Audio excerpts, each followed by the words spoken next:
Isang umaga, may nag-comment sa akin ang sabi niya, "Ay Kuya Dugs, bakit parang walang bahay si Kappa Girl? Kasi lagi nasa inyo." Kappa Girl, sabi nung nag-comment wala daw kayong bahay. Meron kaya, kaso maliit lang. O di ba meron kayong bahay? Oo, meron pa kaming kubo. Gusto niyo house tour ko kayo? Mag-house tour tayo sa bahay nyo? Sige, tara! Nagikag nga ng house tour si Kappa Girl. Buti na lang kakauwi lang niya galing school. Kaya eto, uwi muna kami sa kanila. Dahil medyo malayo na malapit ang bahay nila dito sa amin. Nag-iibig nila kami para mabilis makarating doon. Proxing ko kasi ang bahay namin at proxy naman sila Kappa Girl. 2 minutes lang ng pagdadrive. Dito na kami sa labas ng looban ng bahay nila. Medyo malayo-layo pa ng konti kasi looban pa ang bahay nila. Dulong-dulo na malapit na sa dagat. Doon sa pinakadulo. Medyo masikip na ang daan dito kaya dito dahan-dahan kami mag-drive. Hanggang saan dito na kami mismo sa tapat ng bahay nila. Dito sa labas nila kung makikita niyo ang daming halaman. Yung halaman nga nila ay parang puno na sa sobrang taas. Ayan, ito nga pala ang labas ng tapat ng bahay nila Kappa Girl. Meron silang gate dito, ayan, nakita niya, pero hindi yan nasasara. At unang pasok niyo sa gate, ito nga pala yung kubo.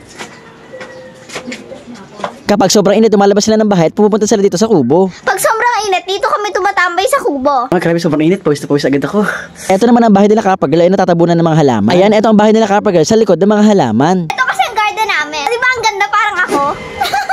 Okay guys, ito ang bahay nila Kappa Girl, papasok na tayo. Bayan, sakit sa tenga. Sigaw pa. Ganun kasi ako pag masaya. Sumisigaw ka pag masaya? Sakit eh. Shali ka na, susunod na kita sa bahay ko. Pinapasok na nga pala ako ni Kappa Girl sa bahay nila. Dito nga pala sa bahay nila Kappa Girl, ayan, isang ikot lang, kita mo na lahat. Ito nga pala ang napaka-cute na bahay nila Kappa Girl. Ito ang aming cute na bahay. Ito sala namin. Ito kusina. Ito ang sahig, kwarto naman.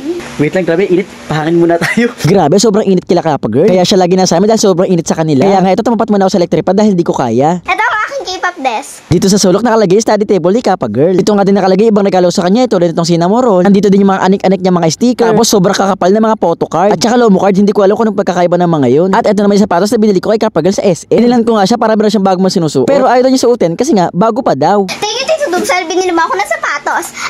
Sobrang init talaga sa kanila kaya humingi ako ng malibig na tubig. Kaya ito, nagpahinga muna ako at uminom ng tubig. Habang nakaupo ko, nakita ko yung pintuan nila. Pintuan nga pa nila ay punong-puno ng poster ng mga Beanie at saka ng mga Blackpink. Kaya tanong ko si Kappa Girl kung bakit niya idol ang Beanie. Kappa Girl, paano mo naging idol ang mga Beanie? Noong una talaga, hindi ko alam yung Beanie kasi di pa sila masyadong famous. Tapos may nagsabi sa akin, kamukha ko daw si Beanie Aya. Tapos sinerge ko. Pagkatingin ko, kamukha ko nga. So, naging idol mo sila kasi kamukha mo daw si Beanie Aya. Ito naman sa likod ng pintuan na to, dito nga pala yung banyo nila Kappa Girl. Ito nga pala yung banyo nila, yung pintuan nila, itutulak mo lang. Ito nga pala ang banyo nila Kappa Girl. Nainit din kasi yung bubong, halos abot ko na. Ayan o, isang dangkal ko lang, mahahawakan ko na yung bubong. Dito kami naglalaba. Talaga naglalaba ka? Ito totoo. Hindi. Kappa Girl, meron ako nakita doon papaya, inyo yun? Oo, amin yun. Ako, Talaga, ikaw mismo nagtanim nun? Ikaw mismo? oo.